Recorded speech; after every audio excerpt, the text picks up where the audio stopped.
And, Coach, while we wait on any questions, if you could please take a moment to comment on your team as they enter this week's game in Mississippi State. Well, our team's a little beat up. We're trying to get healthy. Don't know exactly the status on several of our kids yet, but we'll be ready to play. We're excited to go to Starksville and play Mississippi State. They're playing extremely well. Obviously, Will Rogers is a great quarterback, but I love their receivers. They're playing great, and Marks and Johnson are really fine running backs. Their O-line's playing well as well. Defensively, with Johnson and Wheat and Pickering, and then the back end with Green and Matthews and those guys, they're playing extremely well. Special teams, they are outstanding. A lot of challenges that they give for us, but we're excited to go down there and play them.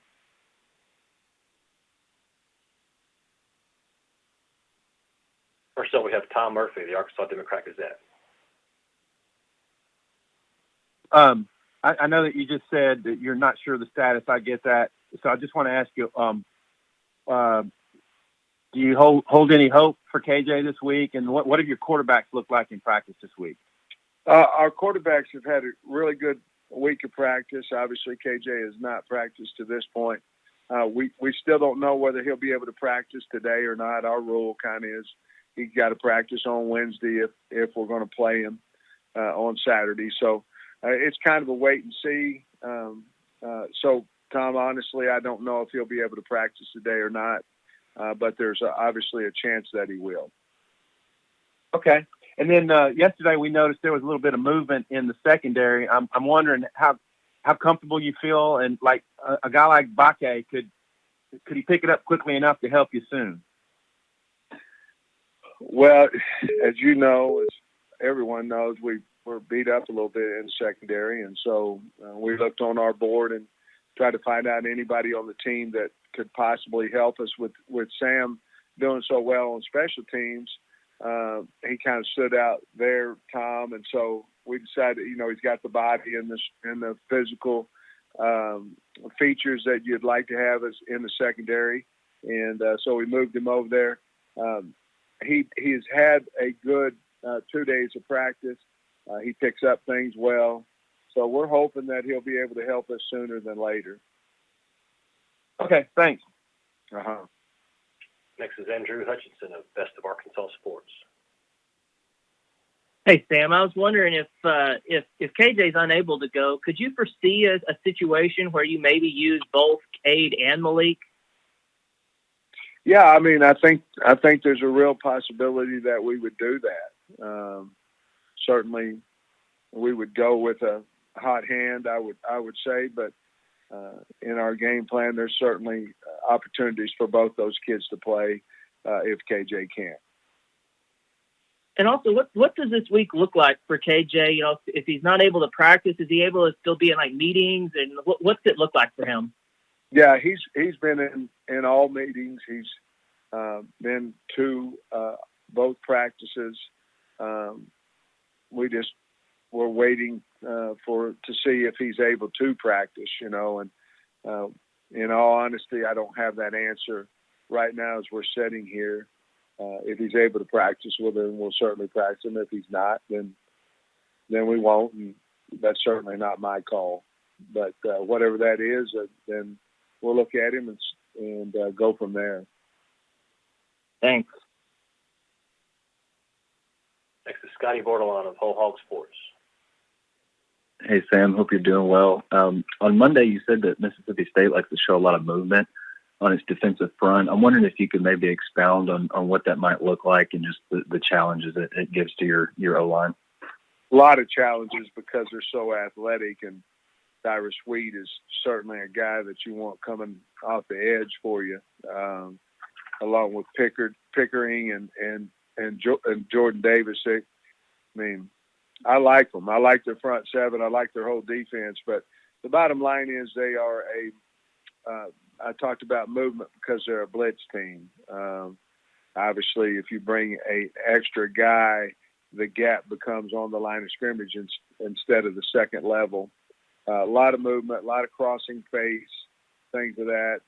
I believe they use their blitz scheme to stop the run, and they're very, very good at it. And certainly they will come after you in third down as well. But not a lot of teams have a tremendous amount of run blitzes.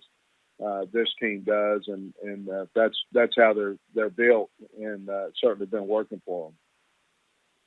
And then at your cornerback spot, Nudie is allowing about 1 catch per game, according to the numbers I just looked at. I guess what's maybe impressed you most about what he's done this season?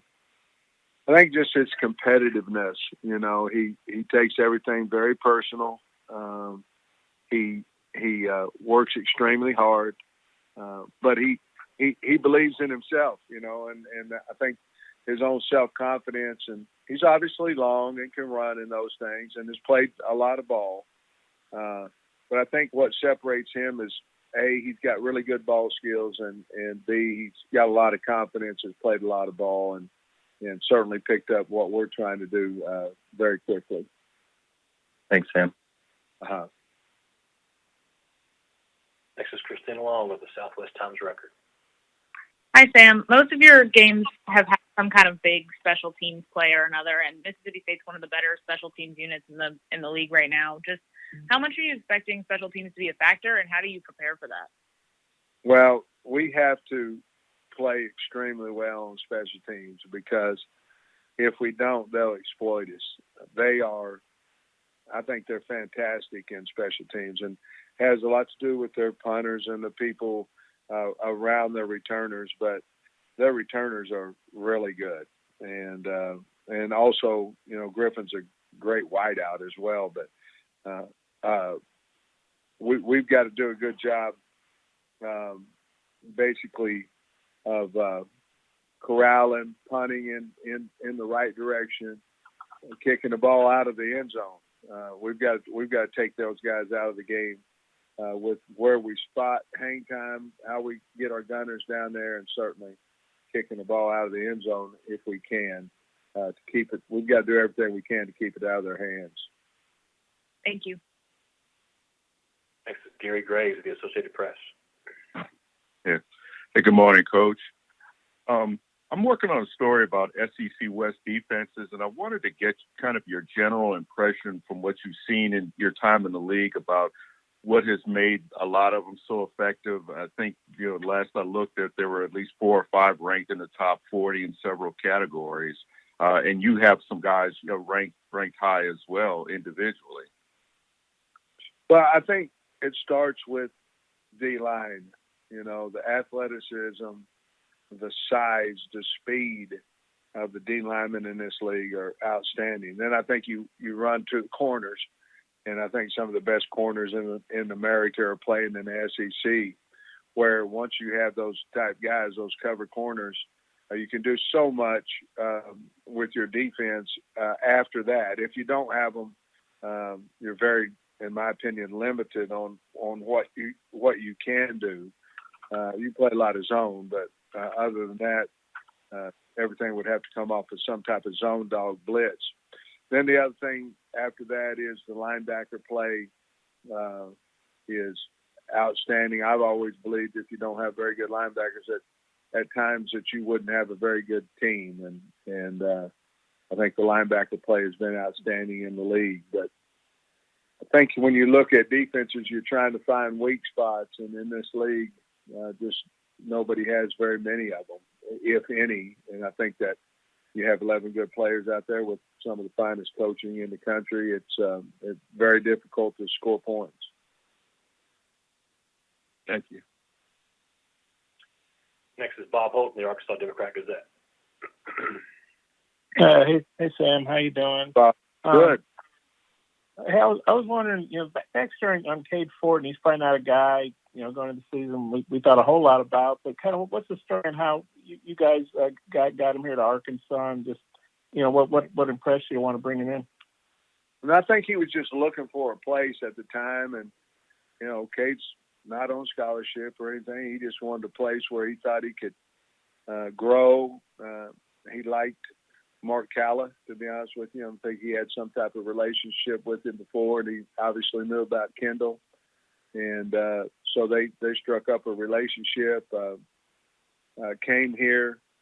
I didn't know a tremendous amount about him, except, I had recruited his high school because they had an offensive lineman there when I was at Georgia, and but he was hurt, and so he knew me and I knew him simply because I'd been in his high school several times in his senior year, and then after that we had a need there, and we didn't have much depth there, and he came here. He's been an outstanding member of our team, very mature kid, works hard, knowledgeable, good thrower, good, and can run. I think if you ask his teammates about him, they'd say that he's been a great addition to the program. Thanks. Mm-hmm. Coach, we'll wrap you up with Steve Moulton at WZZN. Okay. Coach, certainly do appreciate the time here this morning. Hope you're doing well. I did want to ask about facing the type of offense over the last couple of years. Your 2 games against Mississippi State have been awfully memorable, and of course wins on your side. But just the overall facing an air raid, the challenges that brings to you, Coach. Well, they have a lot of offensive power, and it starts with Will Rogers. Fantastic. The guy's fantastic. If you if you don't disguise your coverages and he knows exactly what it is, you got problems, because you got great receivers that can catch the ball, and at any point they can turn around and hand it off, and they're running the ball as well, in my opinion, as they've ever run it in the last 3 years. But there's just so many things that you have to defend against them, and they have talent at each one of these spots, and their O-line is playing extremely well. So it starts with Will Rogers, the ability for his wide receivers to catch the ball. The backs are catching the ball out of the backfield and running them. They just got a really powerful team. I think, I'm not speaking for Coach Leach, but I would assume that he's very happy with the talent that he has there, and he's using every one of them.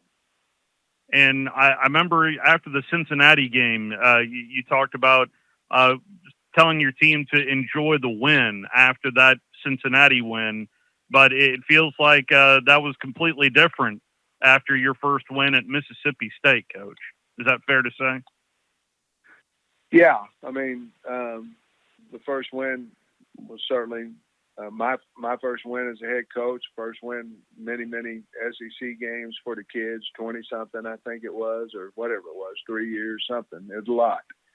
And we were on the road, and of course it was COVID. It was certainly different and all those things, but to see the kids' face finally win a game, and it wasn't, was really really cool. And that's why you get into coaching, for those type moments. Thank you, Coach. Uh-huh. Thank you, Coach. Uh-huh.